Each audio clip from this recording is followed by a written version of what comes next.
Madame, Monsieur, bonjour et bienvenue dans le JT d'actualité juridique de la revue Fiduciaire. À la une de ce lundi 11 octobre, plus-value immobilière, taux de l'usure au 1er octobre 2021 et revalorisation exceptionnelle du SMIC.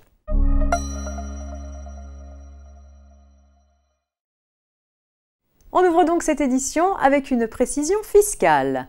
Un particulier qui cède un logement autre que sa résidence principale et qui utilise tout ou partie du prix de cession pour acquérir un bien destiné à devenir sa résidence principale peut sous certaines conditions bénéficier d'une exonération de la plus-value réalisée en proportion du remploi.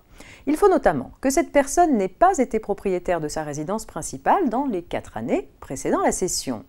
Cependant, à titre de tempérament, il est admis que l'exonération s'applique en cas d'acquisition de la future résidence principale au moyen d'un pré-relais avant la cession susceptible de bénéficier de l'exonération. Cette mesure de tempérament ne s'applique que si les autres conditions exigées pour bénéficier de l'exonération sont satisfaites.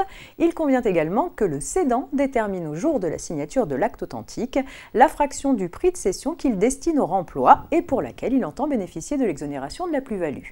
À défaut d'une telle mention portée dans l'acte, l'exonération ne peut pas être revendiquée.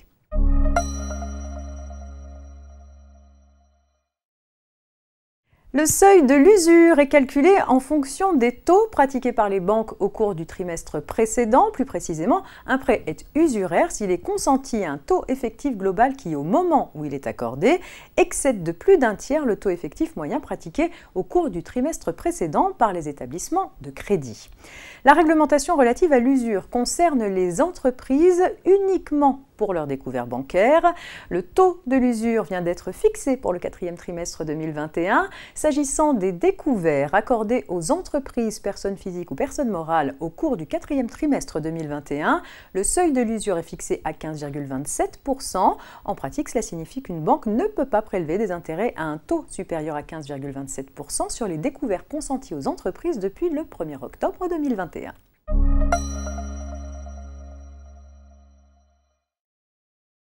Suite à une augmentation d'un indice des prix, le SMIC augmente de 2,2% au 1er octobre 2021. Le SMIC horaire brut passe de 10,25 € à 10,48 € au 1er octobre 2021 en métropole, dans les départements d'outre-mer, sauf Mayotte, et dans les collectivités d'outre-mer de Saint-Barthélemy, de Saint-Martin et de Saint-Pierre-et-Miquelon. Le SMIC mensuel brut d'un salarié mensualisé devient 1 589,47 € pour un salarié mensualisé soumis à une durée collective du travail de 35 heures hebdomadaires. À Mayotte, le taux horaire du SMIC est porté de 7,74 € à 7,91 € au 1er octobre 2021. Le SMIC d'un salarié mensualisé soumis à une durée collective du travail de 35 heures hebdomadaires y passe donc à 1 199,08 € par mois. Le minimum garanti est quant à lui relevé de 3,65 € à 3,73 € au 1er octobre 2021. C'est la fin de ce JT, je vous souhaite un excellent début de semaine, à demain.